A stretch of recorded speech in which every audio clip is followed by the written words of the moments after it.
Et si l'avenir de la France se jouait aussi dans les banlieues, éducation, logement, emploi, sécurité, quel est l'état des lieux en 2022? Comment impulser une nouvelle dynamique? C'est le thème de ce grand angle. À 5 jours du premier tour des législatives françaises, avec nous pour en parler, Hakim El Karoui, bonsoir. Bonsoir. Bienvenue à vous. Vous êtes le coprésident du groupe de travail à l'origine du rapport dont on parle beaucoup en ce moment de l'Institut Montaigne intitulé « L'avenir se joue dans les quartiers pauvres ». Sébastien Rocher, sociologue, ou plutôt politologue spécialisé en criminologie pour être très précis, auteur de La Nation inachevée, la jeunesse face à l'école et la police, c'est chez Grasset. Première partie de ce débat, Hakim El Karoui, vous avez piloté ce rapport avec Olivier Klein, maire ex-socialiste rallié à La République en marche de Clichy-sous-Bois en Seine-Saint-Denis et le président de l'Agence nationale pour la rénovation urbaine qui est donc aussi co-auteur de ce rapport dont je n'ai plus le nom mais que vous connaissez bien j'imagine.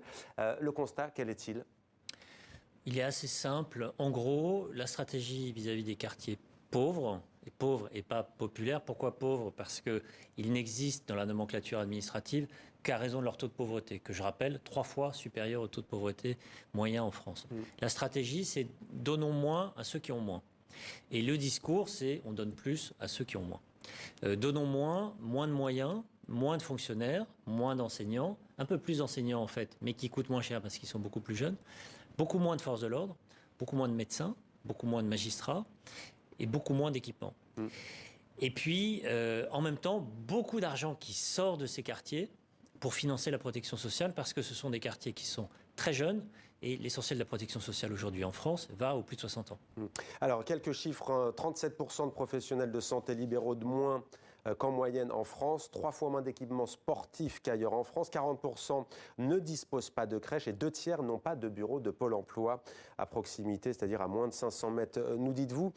Je me tourne vers vous, Sébastien Rocher, pour qu'on comprenne bien, il y a 2 discours. Il y a celui qu'on vient d'entendre, manque de personnel, de moyens, d'infrastructures, de services publics, et celui d'un courant politique qui dit, au fond, bah non, les banlieues, elles coûtent, justement, elles ne sont pas déshéritées, mais elles sont plutôt bien choyées. Où est le vrai, où est le faux? Alors, moi, je me suis intéressé à ceux qui vivent dans ces espaces à un moment essentiel de leur vie, l'adolescence.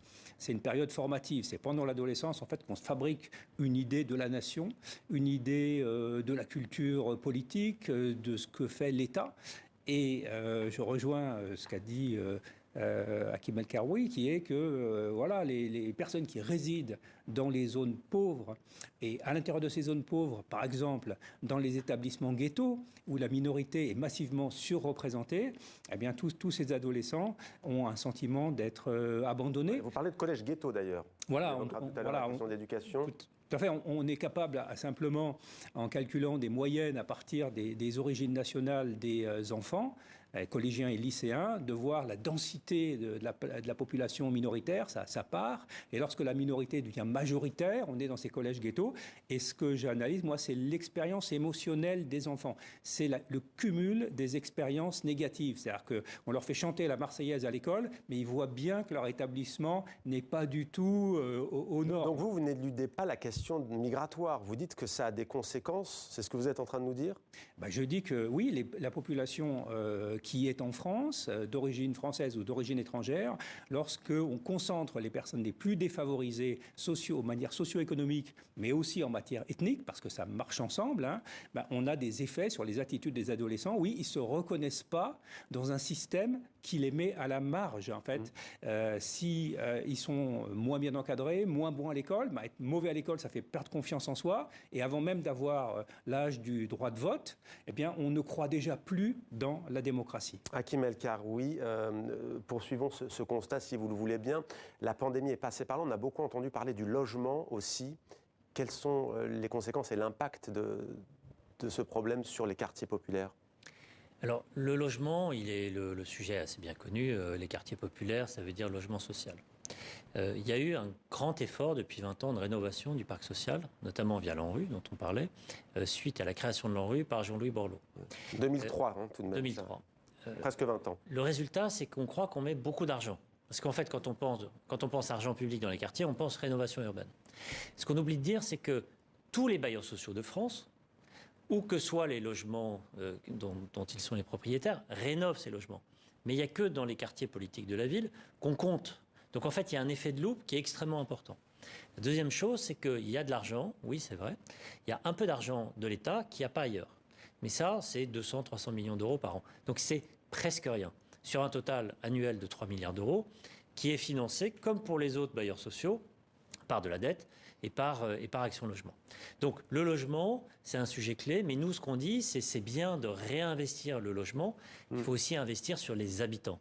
Et les habitants, ce sont 3 300 000 habitants, dites-vous, sur 67 millions. Hein. Voilà, pour les quartiers pauvres des grandes villes. Parce qu'il y a aussi des quartiers pauvres urbains dans les anciennes zones industrielles, le bassin minier par exemple, ou aussi dans les petites villes, à Béziers, à Carpentras, à Mont-de-Marsan, etc. Donc c'est 3,5 millions d'habitants, donc c'est à peu près 5% de la population française. Et dans ces habitants, il y en a 10%, 15% qu'on connaît assez bien, qui sont les décrocheurs, qui sont jeunes et qui vont accumuler à la fois les difficultés, mais aussi poser un certain nombre de problèmes, parce qu'il y a chez eux une surdélinquance évidente.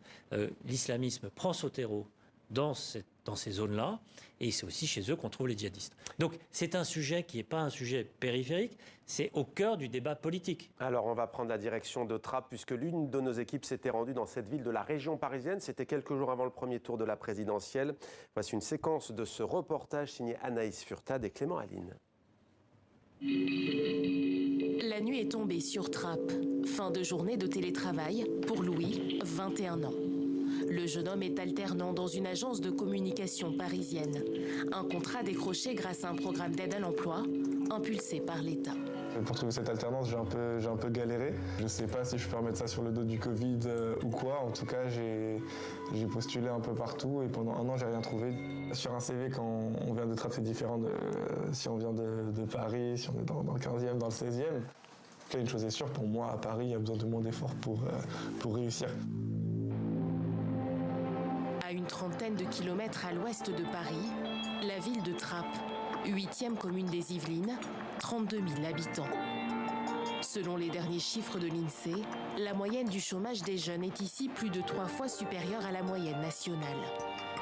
Pour trouver leur voie, certains jeunes se dirigent comme Louis vers la mission locale, financée majoritairement par l'État.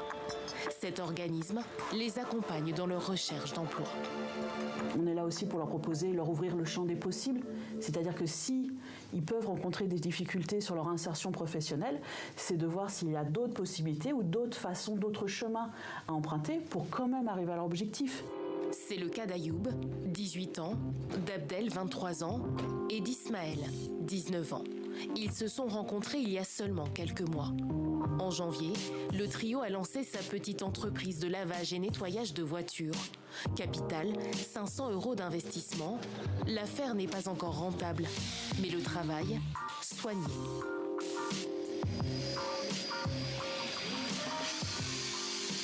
Pour Abdel, jeune père de famille, ce projet s'est imposé comme une nécessité, après un CAP et de nombreux petits boulots. J'avais pas le choix. Si je me lève pas pour aller travailler, il n'y a personne qui va me donner de l'argent. Et j'aime pas travailler pour un patron. Je préfère être mon propre patron. Après, c'est dur d'avoir sa société à lui. Faut calculer le matériel, il faut calculer les produits qu'on achète, il faut se mettre notre salaire de côté. Qu'est-ce qui, selon toi, manque dans cette ville ou dans notre pays? C'est les aides. Je dis que l'État ils aident. Comment parvenir à la justice sociale dans les quartiers prioritaires? En 40 ans, une dizaine de plans banlieue ont été lancés par les gouvernements successifs. Les bilans ont tous été mitigés. Sébastien Rocher, justement, que fait-on aujourd'hui pour faire avancer les choses, notamment en termes d'éducation? Emmanuel Macron veut généraliser l'école du futur, expérimentation pédagogique testée à Marseille. Il y était il y a quelques jours avec le nouveau ministre de l'Éducation nationale, Pape Ndiaye.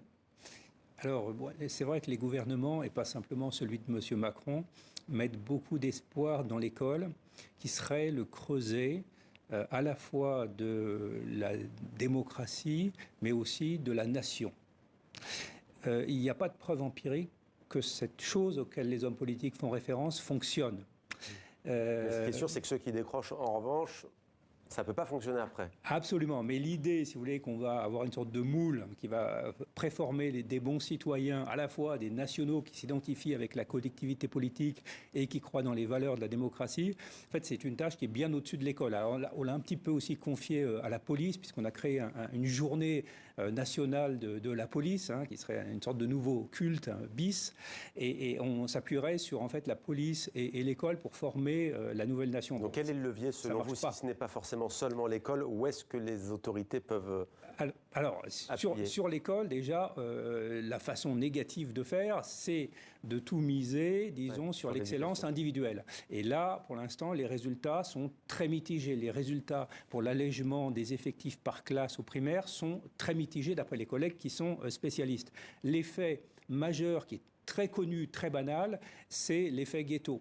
Ça, c'est un effet dont on sait les conséquences sur la réussite scolaire, et la réussite scolaire a des effets sur ensuite la réussite professionnelle dans vous savez, la vie. C'est un cercle vicieux parce qu'il y a des parents aussi qui se disent « moi, je ne vais pas mettre mon enfant dans les collèges ghetto que vous appelez », donc forcément, d'ailleurs, les journalistes, on confond souvent la sectorisation, notamment avec la carte scolaire, ce n'est pas la même chose, mais vous savez très bien que certains parents préfèrent trouver une fausse adresse pour que l'enfant aille ailleurs, donc forcément, ça produit de la ségrégation. Comment on fait ?